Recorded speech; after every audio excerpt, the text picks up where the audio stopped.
Na época desse fato, em 2014, eu tinha apenas 13 anos. E diferente de outros garotos que gostavam de jogar bola, ir a festas ou passar o dia atrás de garotas, o meu hobby era outro.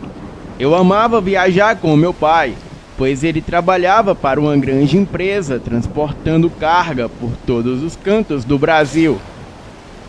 O meu avô era caminhoneiro aposentado e ele me contava histórias de visagens nas estradas, como de mulas sem cabeça correndo e acompanhando o caminhão, de lobisomem que subia no caminhão para roubar a carga quando o alimento era transportado, e até mesmo mulheres lindas à porta de cemitérios pedindo carona.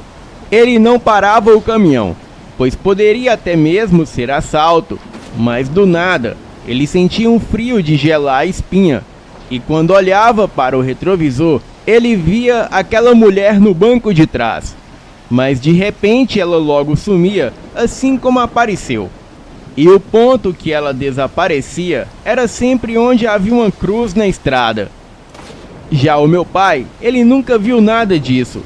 E segundo ele, os monstros eram as próprias pessoas, e não seres de outro mundo que sequer existem. Eu gostava das histórias, mas não levava a sério, pois amava estar viajando com meu pai. A estrada é um lugar estranho durante o dia, parece inofensiva, quilômetros de asfalto cortando paisagens conhecidas, o rádio ligado e a vida seguindo em frente. Mas quando a noite cai, tudo muda. O silêncio se torna denso, as sombras parecem mais longas e a sensação de que você não está sozinho se instala. Quem passa muito tempo nas estradas sabe que algumas histórias nunca deveriam ser contadas e alguns encontros nunca deveriam acontecer. E por isso tomem cuidado. Nem tudo que aparece no retrovisor é só um reflexo. Boa noite, Fael. Eu gostaria de compartilhar o meu relato com você. Eu cresci ouvindo as histórias de caminhoneiros contadas pelo meu pai, o Walter, que passa a maior parte da vida na estrada há mais de 20 anos. Quando eu era criança, acordava de madrugada e espiava pela fresta da cortina, vendo-o sair de casa segurando a xícara de café amargo. E demorou muitos anos até que eu, Gustavo, tivesse a chance de acompanhar o meu pai em uma de suas viagens. Mal imaginava que nessa primeira vez algo aconteceria e transformaria completamente a forma como eu via as rodovias brasileiras. A oportunidade apareceu no fim do ano, assim que as aulas terminaram. O meu pai me convidou para ir de São Paulo até Petrolina, em Pernambuco. A ideia era levar uma carga de ovos e depois voltar com frutas típicas da região. Eu estava animado, sonhando em finalmente vivenciar o dia a dia na boleia e ver as paisagens passarem e parar na lanchonete de beira de estrada para comer pão de queijo. Nos primeiros dias, tudo corria numa boa. A BR-116 estava movimentada e fazíamos paradas tranquilas, e eu aproveitava a cada instante do lado do meu pai. Observava ele conversando no rádio com outros motoristas sobre o preço dos combustíveis e os famosos pontos críticos, trechos onde os roubos e acidentes são frequentes. Ele sempre demonstrava confiança, as mãos firmes no volante e o olhar atento ao retrovisor. Na terceira noite, já perto de Minas Gerais, pegamos um trecho muito deserto. O movimento diminuiu bastante e o cansaço me venceu. O meu pai insistiu para que eu tirasse uma soneca no banco do lado. Eu acabei dormindo, mas acordei de repente, sem entender o porquê. Eu fiquei quieto, tentando me concentrar, até perceber um ar estranho, um pouco pesado. Me pareceu que o caminhão estava rodando mais devagar, mesmo com o motor ainda forte. Olhei para o meu pai. Ele continuava concentrado na estrada vazia, mas percebi as suas mãos apertando o volante com mais força do que o normal, como se estivesse nervoso. Foi então que notei que algo no espelho lateral, uma forma rápida e indefinida, como se alguém estivesse pendurado na carroceria por um segundo. Achei que fosse só um reflexo.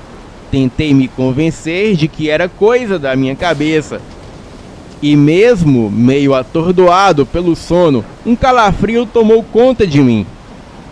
Pai, você reparou nisso? Eu perguntei. Meio inseguro, ele continuou encarando a pista, soltou um suspiro e respondeu. Eu vi sim, mas fica calmo, filho. Pode ser reflexo ou alguma sombra. Logo decidimos parar em um posto. Eu notei que a sua voz tremeu levemente, o que não era comum. E quase uma hora se passou até vermos a placa de um posto de combustível. O lugar era simples, 2 bombas, uma conveniência modesta e um grande pátio de terra batida, com alguns caminhões estacionados. Um cachorro magro de pelo escuro e muito grande, ele rondava perto da área de lavagem. E assim que paramos, um rapaz chamado Rony, ele não parecia ter nem 18 anos, e ele veio falar com a gente.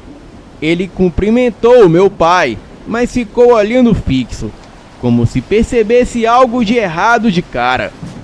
E antes de descermos, o cachorro começou a latir do nada, no jeito desesperado. No início, eu achei que fosse só mania de cachorro de posto, mas Rony empalideceu e disse: é melhor vocês não ficarem muito tempo por aqui. Ele dizia isso, lançando um olhar preocupado para a carroceria. O meu pai perguntou: o que houve, meu amigo? Perguntou, tentando manter a calma. O rapaz engoliu em seco e disse: Só sigam em frente, senhor. Se vocês pararem, pode ficar pior. Ele parecia genuinamente assustado. O cachorro nessa hora já corria para o outro lado, com o rabo abaixado. Eu senti um arrepio e agarrei o encosto do banco. Eu notei que o meu pai encarou o painel de combustível antes de tomar a decisão. Ele fechou a cara, conferiu se tinha diesel o suficiente para chegar até a próxima cidade e ligou o motor novamente. A gente ainda tem combustível para rodar mais um bom trecho, filho. Não vou arriscar ficar por aqui. E depois de ouvir isso, um calafrio me subiu a espinha. O resto da noite passou em silêncio. Eu tentava cochilar, mas cada barulho do caminhão me fazia pular. Eu não conseguia me livrar da sensação de que algo estava ali acompanhando a gente. E em certo momento, eu espiei novamente pelo retrovisor, mas tudo que vi foi a escuridão total. Talvez fosse ainda pior não ver nada.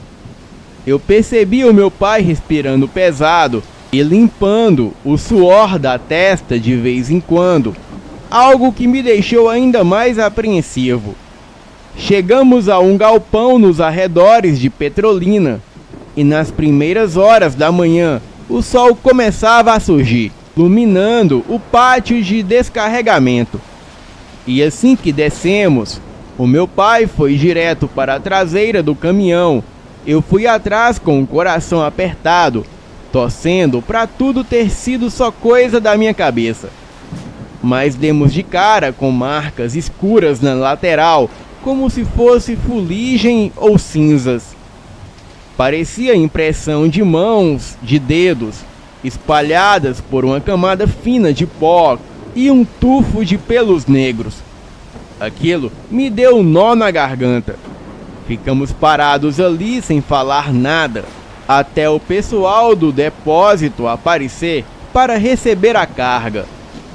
Um dos funcionários, ao ver o meu pai agachado perto das marcas no caminhão, ele perguntou: aconteceu algum problema na estrada?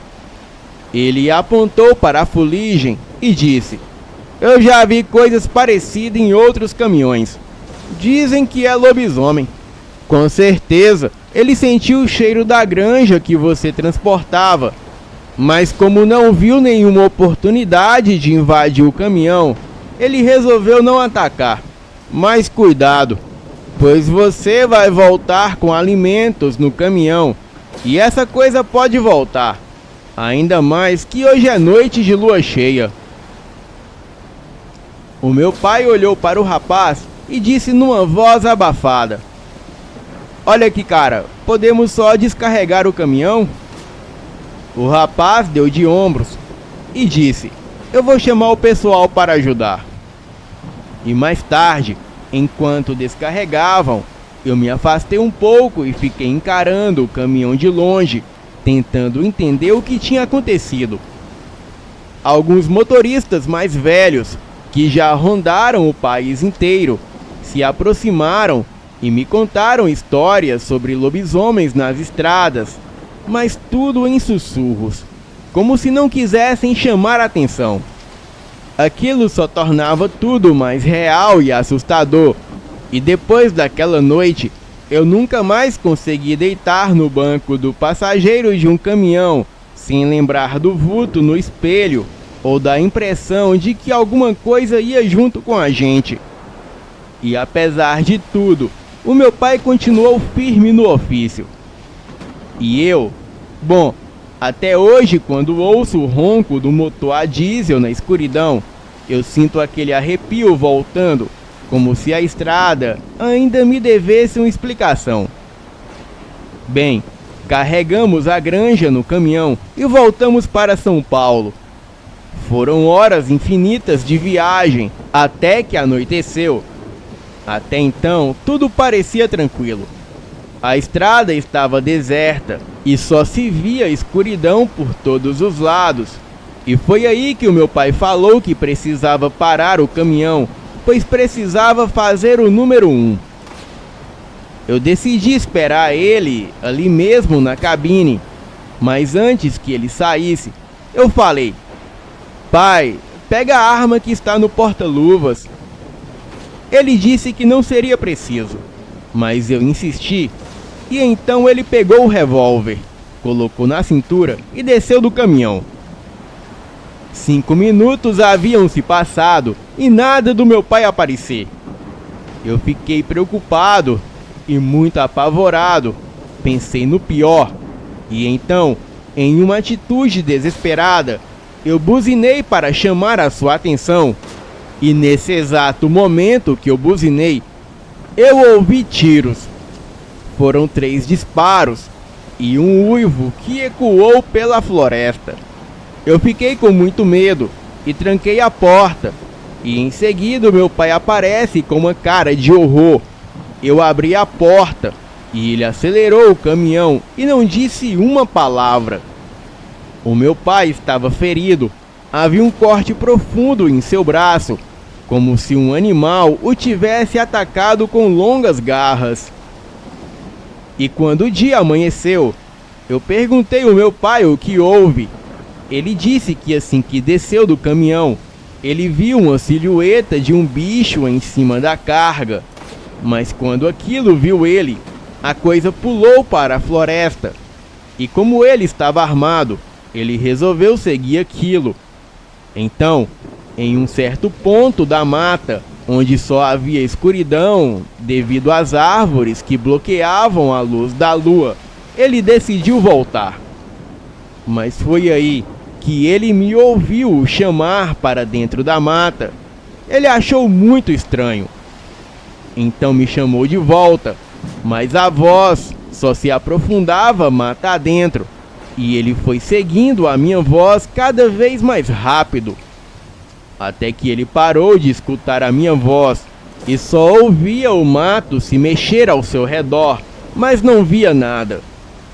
Então algo saiu do mato em uma velocidade impressionante e desferiu-lhe um golpe no braço, e só depois ele percebeu que era um corte profundo feito por garras afiadas como navalha. Ele não podia correr e nem gritar, pois sabia que a coisa estava à espreita para atacar novamente. Então ele ficou apontando a arma sem sucesso para o que quer que fosse aquilo. Ele não conseguia ver nada, até que de repente ele ouviu a buzina do caminhão e aquela coisa urrou devido ao som da buzina. Então meu pai atirou 3 vezes na direção do barulho e teve certeza que acertou aquela criatura. E pelo barulho da buzina, ele soube onde estava a estrada e seguiu na direção certa até chegar no caminhão. E graças a mim, por ter buzinado, ele saiu vivo daquela armadilha. Bem, eu adoraria dizer que essa foi uma história com um final feliz, onde poderia ser contada na roda de fogueira, onde sempre íamos para a roça. Mas não foi bem assim. O meu pai não quis tratar o ferimento, e aquilo parece que o transformou. Ele passou a ter comportamentos estranhos, como comer carne crua, se irritava com facilidade. Ele largou o emprego e foi morar em nosso sítio no interior. Eu sinto dizer que quando a minha mãe e eu fomos para o sítio, pois havia semanas que não tínhamos notícias do meu pai, assim que chegamos, encontramos uma verdadeira cena de terror. Os animais estavam todos mortos, as galinhas, porcos, cabras e até mesmo os cães do meu pai, todos estavam destroçados. O caseiro veio ao nosso encontro e ficamos incrédulos com as suas palavras. Ele disse que o meu pai havia feito todo aquele estrago, que ele havia ficado muito furioso e se transformado em uma criatura humanoide, um lobisomem. Primeiramente ele correu para a floresta e quando retornou já estava transformado naquela coisa e começou a atacar os animais. Primeiro ele abateu os cães e depois devorou as criações. A minha mãe pareceu não acreditar muito na história. Então ela disse que ficaria ali aquela noite para encontrar o meu pai. Foi aí que percebemos que o caseiro estava ferido. Ele disse que confrontou o lobisomem com um facão, mas o bicho lhe desferiu vários golpes, como mordidas e arranhões. O sol já estava se pondo, e o caseiro disse com uma voz assustadora e um sorriso macabro: "É melhor vocês caírem fora daqui, ou nunca mais voltarão para casa." Puxei minha mãe pelo braço e fomos embora daquele lugar o mais rápido possível. Esse fato ocorreu em 2014 e já fazem quase 11 anos desde então. E nunca mais vimos o caseiro e muito menos o meu pai. Acredito que ele se transformou em um lobisomem devido ao arranhão da fera, mas pelos meus conhecimentos isso não é possível. E se alguém que estiver assistindo esse relato souber se a mordida ou arranhão de um lupino pode transformar a pessoa em lobisomem, igual no filme Bad Moon, por favor, me diga aqui nos comentários. Boa noite.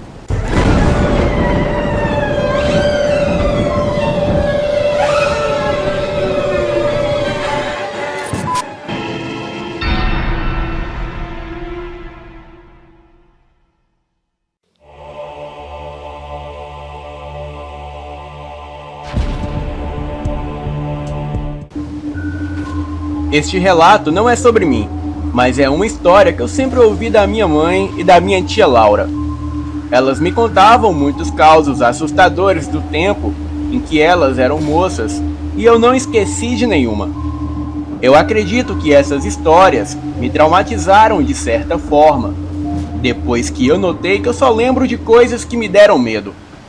A minha mãe nasceu em uma pequena cabana às margens do rio Grajaú, próximo de Santa Bárbara, no Maranhão, e foi lá que tudo isso aconteceu. Na época, viviam os meus avós e os seus filhos, que basicamente retiravam os seus sustentos do que pescavam no rio. E dos 3 filhos deles, todos passaram por momentos que eu posso dizer bem assustadores. A minha mãe falava que quase foi carregada por um homem que dizia a ela que tinha saído do rio. Já os meus tios, pelo que fiquei sabendo, eles também viveram situações bastante complicadas. Um deles conta que tinha o costume de tomar banho de madrugada no rio. Bem, a minha mãe não estava nesse dia, mas a minha tia Laura e o meu tio Carlos estavam na beiradinha das águas tomando banho, e já estava ficando escuro, e Laura notou algo estranho no meio do rio e perguntou o que era aquilo. Carlos olhou e disse que se tratava de um tronco de uma árvore qualquer. E momentos depois, novamente a Laura chamou a atenção do seu irmão, pois o tronco parecia estar mais perto e aquilo já estava dando medo nela. Carlos, sem sequer olhar para o rio, ele mandou ela ficar quieta e acabar logo de tomar banho para voltarem para casa. A minha tia insistiu que ali nunca teve tronco de árvore antes. E quando Carlos se virou para ver do que se tratava, ele percebeu que na verdade aquilo se parecia com um tronco de árvore que estava se mexendo contra a correnteza. Não parecia com nenhum animal, pois estava ereto, na posição de uma pessoa. E como já estava escuro, só pôde ver que aquilo tinha braços, mas não pôde garantir que tinha cabeça. Carlos sentiu um medo imenso e que tinha que sair dali com a sua irmã o mais rápido possível. E os dois chegaram pálidos em casa, gritando e chorando, e dizendo que a entidade queria pegá-los no rio. E quando os meus avós viram os dois naquela situação, correram para acudi-los e tentaram acalmá-los, mas os meus tios não conseguiram falar direito devido ao medo.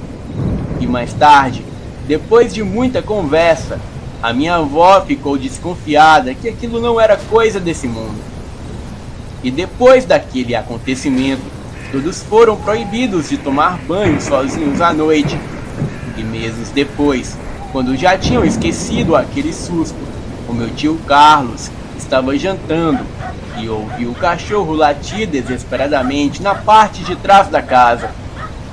E como já estava acabando de comer, ele decidiu juntar todos os restos e levar para o animal, que parecia estar faminto. E quando saiu na porta da cozinha, ele lembrou de pegar a lamparina para iluminar a escuridão que fazia. E Carlos conta que quando saiu e virou a luz para o lado do cão, ele viu um vulto de um homem caminhando a poucos metros e indo em direção ao rio. E nessa hora, as suas pernas ficaram pesadas, e ele conta que parecia uma pessoa que caminhava e ficava maior à medida que se aproximava das águas. Era a forma distorcida de um homem, mas por causa da escuridão, ele só viu aquele vulto entrar nas águas novamente. Bem, por insistência da minha avó, o meu avô ele foi atrás de um senhor que fazia reza e curava pessoas. O velho, depois de receber o meu avô, ele imergiu em uma série de rituais misteriosos. Ele murmurou palavras estranhas e começou a tremer, enquanto o suor escorria do seu rosto enrugado. E finalmente, o rezador falou em uma língua estranha, olhando profundamente nos olhos do meu avô. Ele descreveu uma visão aterradora, como uma oca de índios com uma fumaça negra e algo mais. Algo que ele não podia revelar naquele momento. Mas o meu avô disse que não gostava de segredos e pressionou o velho para que lhe contasse tudo.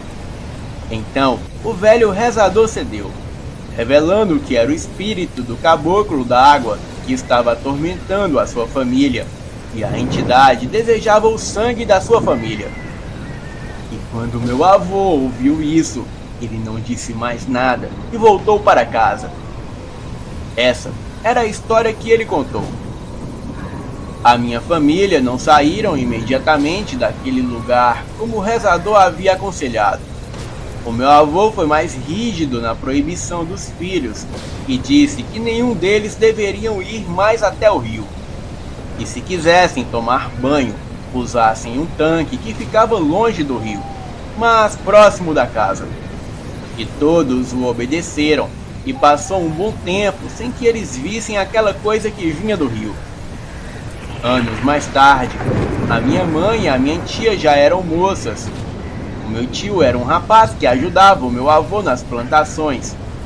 E em uma noite, a minha avó e a minha tia Laura estavam para o lado do galinheiro, que ficava a alguns metros da casa, limpando a galinha para prepararem a janta.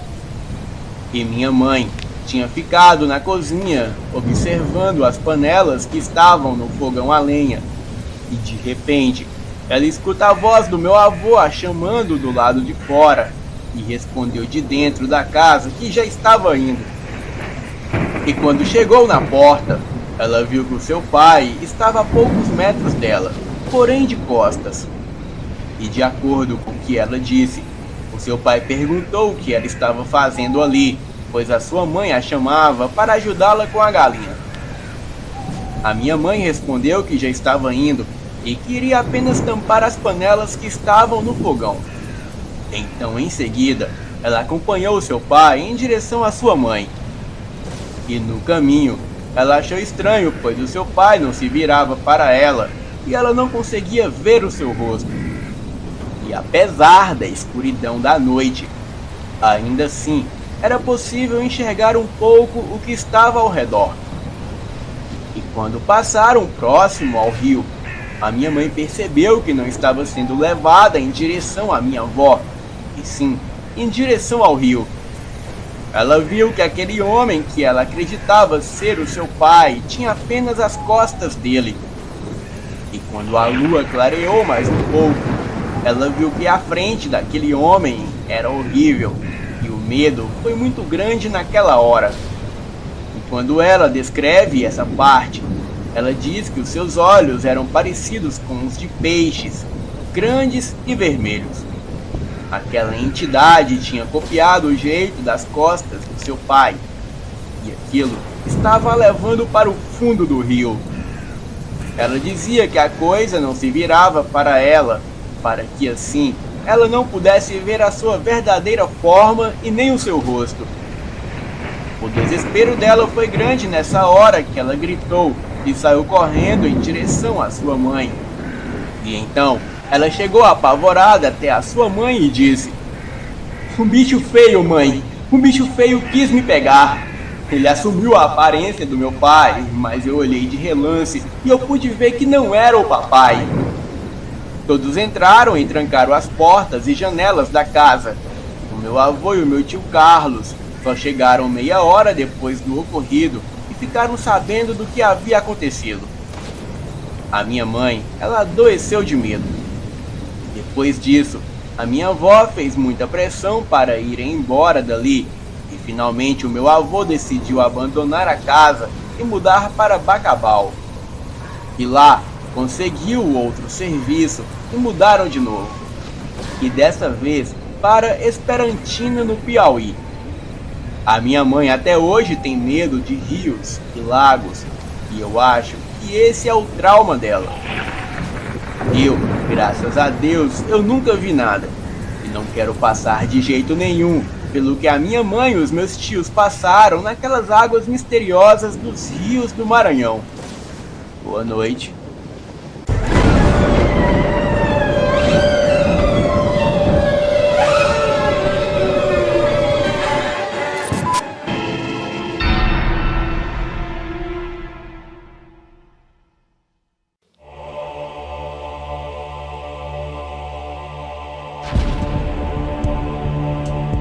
Boa noite, o meu nome é Marcelo Santos, eu tenho 51 anos e hoje moro em Teresina, no estado do Piauí.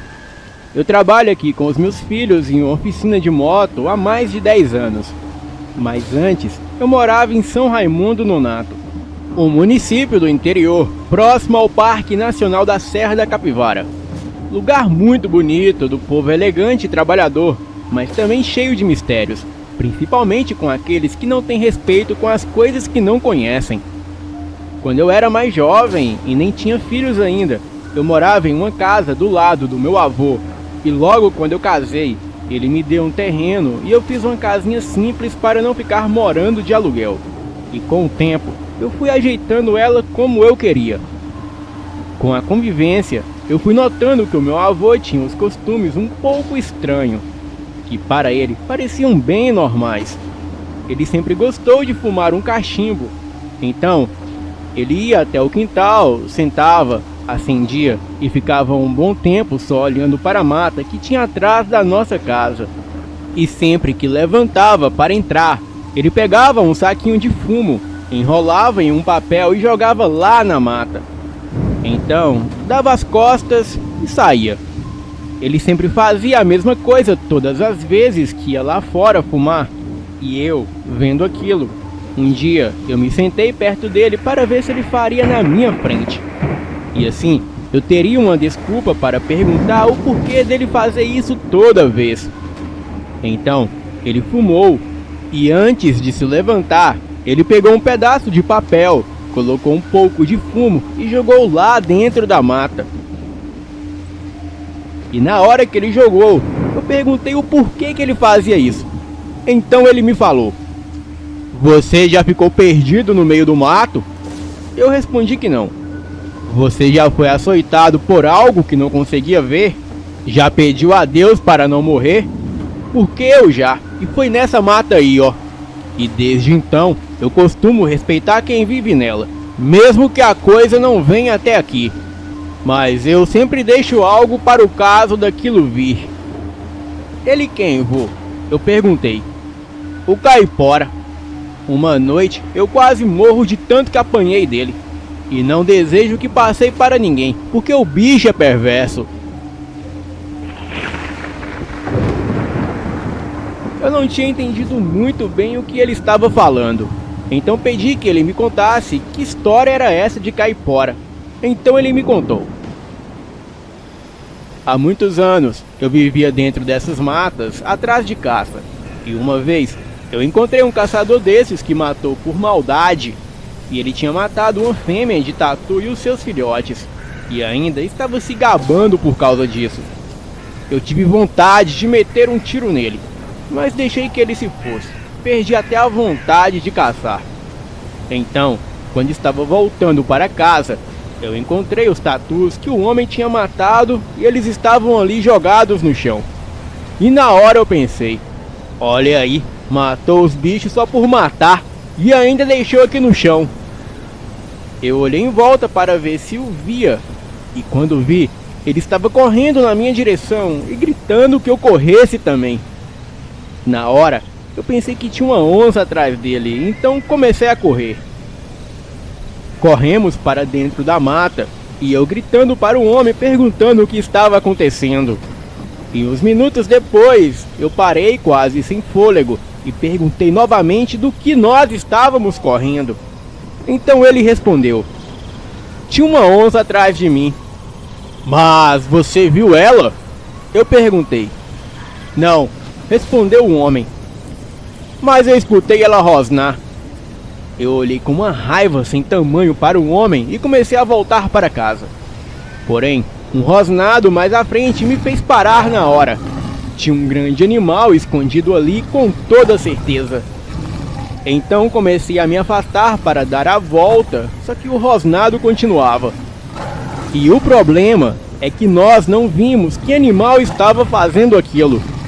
Eu comecei a andar para a minha esquerda, sempre me afastando do rosnado. Só que um assobio alto começou na mata.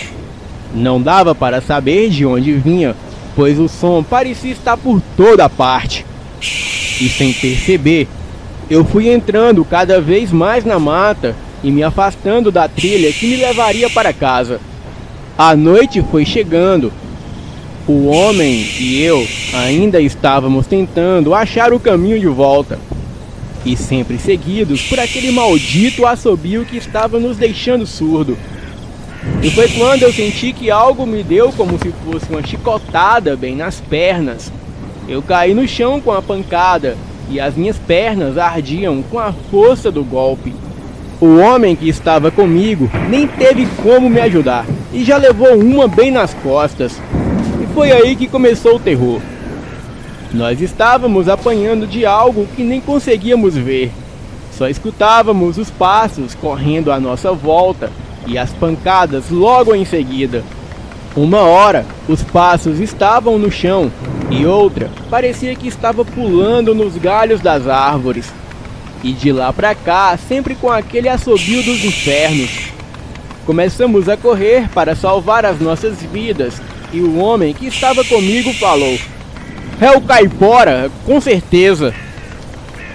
Ele então soltou tudo o que estava carregando e me mandou fazer o mesmo. Então eu deixei tudo lá. A minha arma, faca, água e um pouco de comida e fumo que eu sempre levava. E quando eu soltei tudo, o assobio foi ficando mais longe e mais longe, até que conseguimos achar o caminho de volta. E eu, graças a Deus, consegui chegar em casa. E quando a sua avó me viu, ela tomou um susto que quase passou mal. As minhas roupas estavam todas rasgadas e a pele, onde eu tinha recebido as pancadas, estava toda inchada e bem avermelhada. Eu fiquei dias deitado para me recuperar e até febre me deu por conta das pancadas, mas eu consegui ficar bem. O homem que estava comigo, eu não sei que destino ele teve, mas foi por causa dele que eu quase morri naquela noite. A minha arma e as outras coisas eu nunca mais voltei para buscar. E toda vez que fico perto dessa mata, eu deixo um fumo e respeito o espírito que vive aí e que quase me matou. Bem, essa foi a história do meu avô. E hoje, trabalhando aqui na oficina, é até difícil de acreditar nessas histórias por conta da correria que é viver em uma grande cidade. Mas no interior, o povo tem muitas histórias sobre criaturas sobrenaturais que fariam qualquer um se arrepiar. O meu avô ia pagando por um erro que nem mesmo ele cometeu, mas por um milagre ele sobreviveu. Bem, outros podem não ter tido a mesma sorte. Então, muito cuidado com o que não conhecem, principalmente o que está aí dentro dessas matas. Boa noite.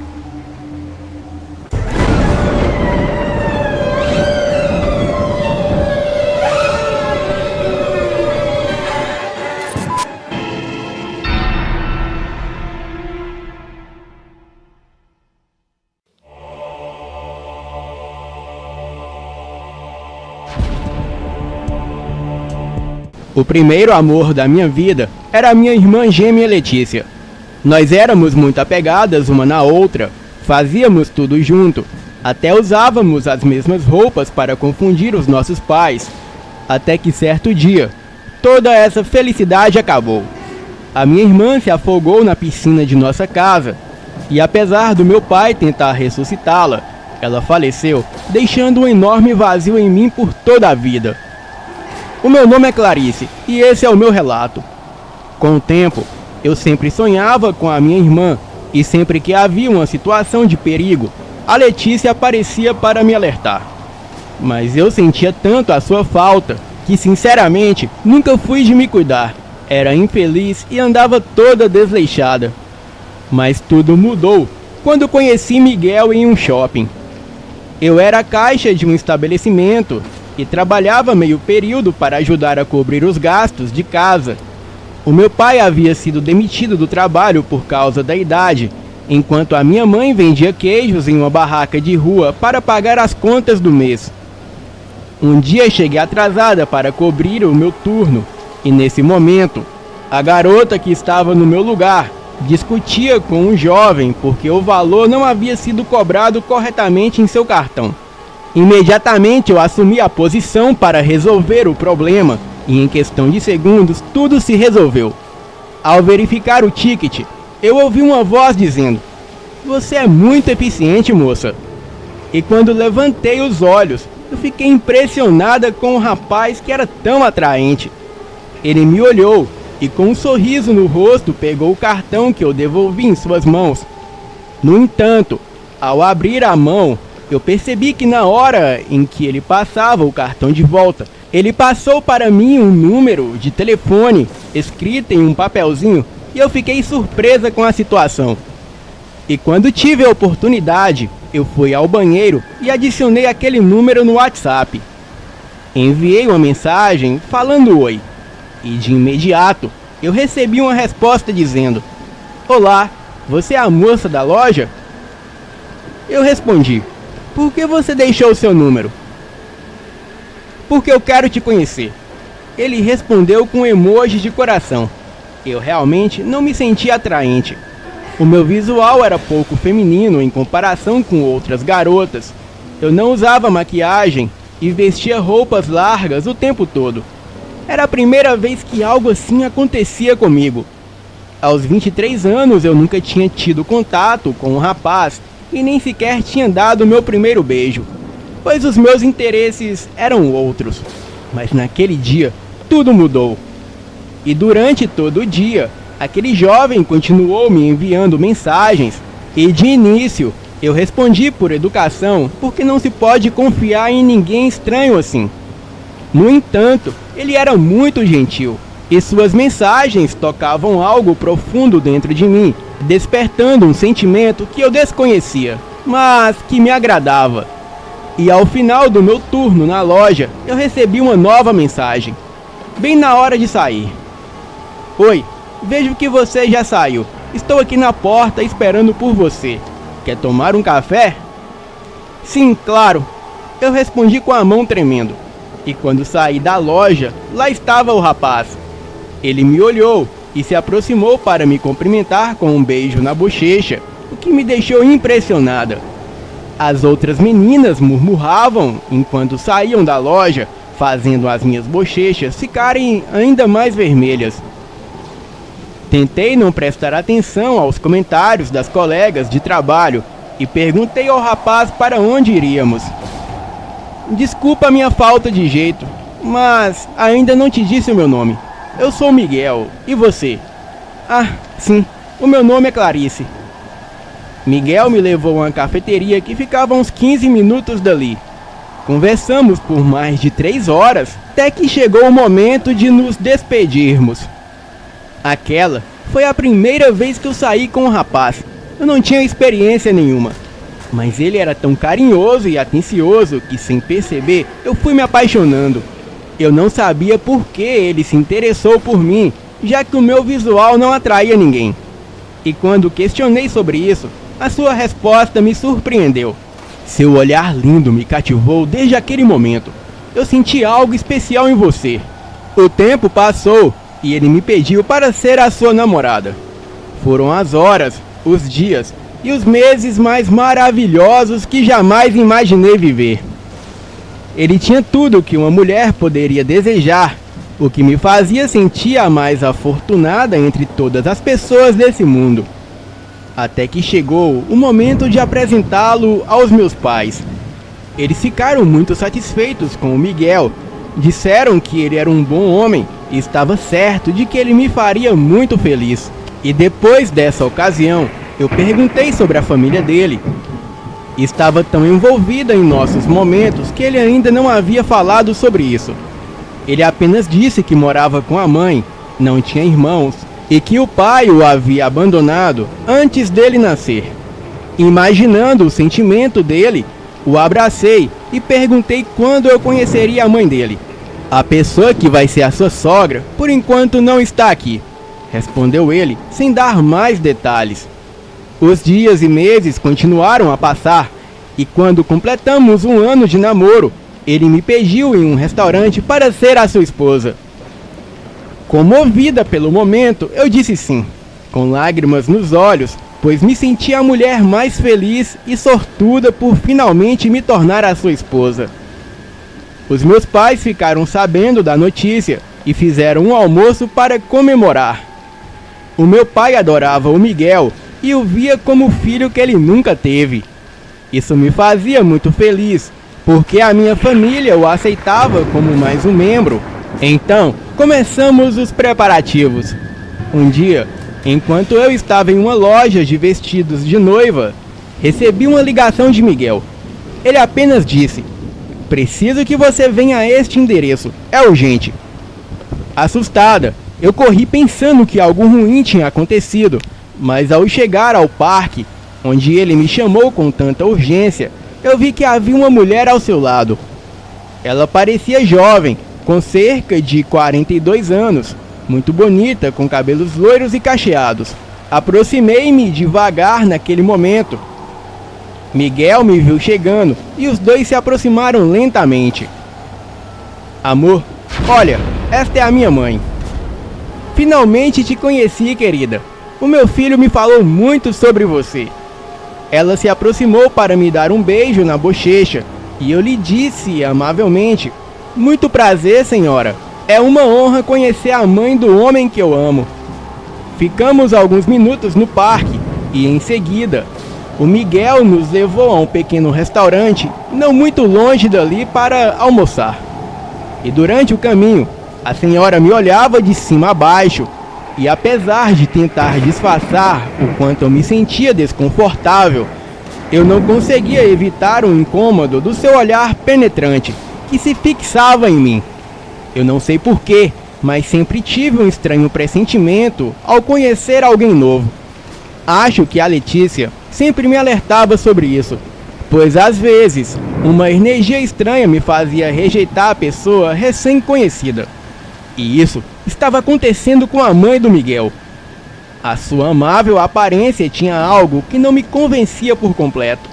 No entanto, como era a mãe do homem com quem eu iria me casar, eu tentei controlar esse instinto e aceitá-la como a minha futura sogra. E com o passar do tempo, a data do casamento se aproximava, e durante esse período eu só tinha visto a senhora 3 vezes, mas não quis perguntar nada ao meu noivo. E quando o dia da cerimônia finalmente chegou, eu não a vi na igreja. E ao entrar de braços dados com meu pai, eu procurei a minha sogra com um olhar, mas ela não estava em lugar nenhum. Ao lado do Miguel, havia outras pessoas que talvez fossem conhecidos dele. Um homem de cerca de 70 anos se aproximou e sussurrou no meu ouvido: "Muito prazer, querida. Eu sou o tio do Miguel, mas eu quero te dizer uma coisa. Tome cuidado. Lembre-se muito bem disso. Tenha cuidado com essa família." As suas palavras me deixaram um pouco desconfortável, e quando cheguei ao altar, o Miguel segurou a minha mão e a cerimônia religiosa começou por um momento. Eu esqueci as palavras do tio e me concentrei em aproveitar o momento mais importante da minha vida. Estava jurando diante de Deus ser amante e esposa do Miguel pelo resto dos meus dias. E no final, os aplausos não demoraram. Amigos e conhecidos se alegravam ao ver a nossa felicidade. E logo, o fotógrafo apareceu para registrar os melhores momentos da ocasião. E enquanto posávamos para as fotos, uma mulher se aproximou de Miguel e cochichou algo em seu ouvido. Eu vi que ele saiu discretamente da multidão, enquanto eu fiquei no mesmo lugar atendendo os convidados. Alguns minutos depois, ele voltou com a sua mãe de braços dados. Ela acenou para que eu fosse até ela, e sem questionar, eu caminhei em sua direção. E de repente, ela me surpreendeu com um abraço forte. "Muitas felicidades, minha querida nora", disse ela sorrindo. Eu senti uma energia ruim, como se tivesse levado um choque ao tocar um objeto eletrificado. Essa sensação me provocou pequenos arrepios na pele, e mesmo após o abraço ter terminado, eu olhei para Miguel querendo entender por que a sua mãe não esteve presente na cerimônia religiosa. Mas como recém-casados, eu decidi não dar importância a isso e continuei com a celebração. Chegamos ao salão onde o juiz de paz já nos aguardava para o casamento civil, e antes de sairmos, o padre foi até a porta da igreja para nos dar a sua bênção e expressar palavras de felicitação. Naquele momento, eu vi a mãe do Miguel se esconder entre as pessoas, exatamente quando o sacerdote começou a aspergir água benta sobre os presentes. E depois daquele momento, eu não a vi mais. Tentei procurá-la, mas ela havia desaparecido. E aparentemente, isso não incomodava o meu marido. E foi o começo de coisas que eu não entendia em relação à minha sogra. E durante a cerimônia do casamento, o seu comportamento me causou desconforto, mas eu não quis comentar nada. Passamos alguns dias longe da minha família, fomos para a lua de mel na praia, esquecemos de tudo e aproveitamos o momento como recém-casados. E ao voltar, eu não sabia exatamente o que viria depois do casamento. Em nenhum momento discutimos onde iríamos morar. Eu estava tão apaixonada e focada em curtir o relacionamento que eu esqueci completamente de combinar com ele qual seria o nosso futuro lar. E quando chegamos de volta ao aeroporto, Miguel me levou a uma casa que ficava a 2 horas de distância da minha. Na verdade, eu nunca tinha conhecido o lugar onde ele morava, já que ele sempre dizia que era muito longe e que viajava diariamente para o trabalho. Na época, isso não me parecia tão importante, porque eu via ele todos os dias e passávamos longas horas juntos. Ele fez sinal para um táxi, indicando um endereço. Enquanto estávamos a caminho, eu notei uma expressão estranha em seu rosto, como se ele estivesse preocupado comigo. Tentei puxar a conversa e eu percebi que ele estava distante e calado, mas assim que se deu conta que eu o observava, ele sorriu imediatamente e começou a me perguntar como eu me sentia por estar de volta. O meu coração teve uma sensação estranha à medida que nos aproximávamos. E depois de 1 hora e 45 minutos, o táxi parou em frente a uma casa muito grande, em um local bem isolado de outras casas. Era uma área remota. A rua só tinha aquela casa e algumas ainda em construção. A casa tinha um acabamento de pedra e no segundo andar havia uma varanda com vasos pendurados. Parecia uma daquelas casas antigas, porque até o aroma me lembrava de mofo. E antes de entrar, eu percebi que ventava muito e a lua cheia clareava toda a área em volta da casa. Esta será a nossa casa, querida. Me desculpe por nunca ter te trazido aqui antes. É que como meu trabalho fica muito longe, eu precisei dividir um quarto alugado com um amigo lá perto. E por isso eu nunca te trouxe aqui. Mas vamos entrar. Estão nos esperando. E ao entrar, eu olhei ao redor e fiquei surpresa. A decoração era antiga, mas os detalhes e acabamentos eram muito bonitos. Havia uma decoração de mármore nas paredes e os lustres pendiam do teto, parecendo aqueles que vemos em paróquias ou igrejas da época colonial. E de repente, a voz da mãe do Miguel nos interrompeu, dizendo que estava feliz em nos receber. Eu fiquei surpresa ao ouvir aquilo, pois não esperava que o meu marido me levasse para viver na casa onde a sua mãe morava. Pois algo naquela senhora me incomodava muito. Era como se o meu corpo rejeitasse a sua presença. E sem dizer uma palavra, nos instalamos em um dos quartos. Eu nunca imaginei que o meu marido possuísse uma propriedade assim, pois à primeira vista parecia uma casa muito cara, ou talvez uma herança de várias gerações. Eu não conseguia me livrar da sensação da energia negativa que sentia na presença da minha sogra. Era como se o meu sexto sentido me avisasse que algo estava errado, ou até mesmo a minha irmã falecida, a Letícia. Mas como agora aquelas pessoas faziam parte da minha família, eu decidi tentar eliminar essa sensação que me deixava inquieta o tempo todo. Algo estranho aconteceu naquele momento. Os cães latiam e uivavam na mata em volta da casa. E eu percebi que a minha sogra se irritou e ela disse: "Malditos cães, eu vou matar todos." E quando percebeu que eu estava ao seu lado, ela deu um sorriso tão falso que parecia um robô. A minha sogra disse que subiria para se aprontar e logo desceria para o jantar. Enquanto isso, o Miguel me mostraria a minha nova casa. Enquanto olhávamos a casa, o telefone de Miguel tocou e ele me pediu licença e saiu para atender. Eu fiquei totalmente confusa. O meu marido escondendo coisas de mim, mas também deixei pra lá. No galpão do fundo da casa, vinha um cheiro forte, como de algo estragado. Eu tentei entrar, mas a porta estava trancada. Então a luz da casa piscou, e quando voltou, eu vi a minha irmã Letícia parada na minha frente com um olhar preocupante. E ela disse: "Fuja, Clarice! Fuja! Ainda dá tempo!" A luz da casa voltou a piscar e a minha irmã desapareceu. Aí já era demais. Eu não poderia ignorar todos esses avisos, ainda mais da minha irmã gêmea. Eu fui até a direção da porta da entrada. A minha sogra já desceu a escada e me chamou para a cozinha. Ela estava com uma larga camisola, como se fosse dormir. Eu disse a ela que precisava sair dali. Então ela segurou o meu braço com uma força descomunal que eu não conseguia me soltar. Então arranhei a cara dela com as minhas unhas. Ela deu um grito que parecia de um bicho e me soltou.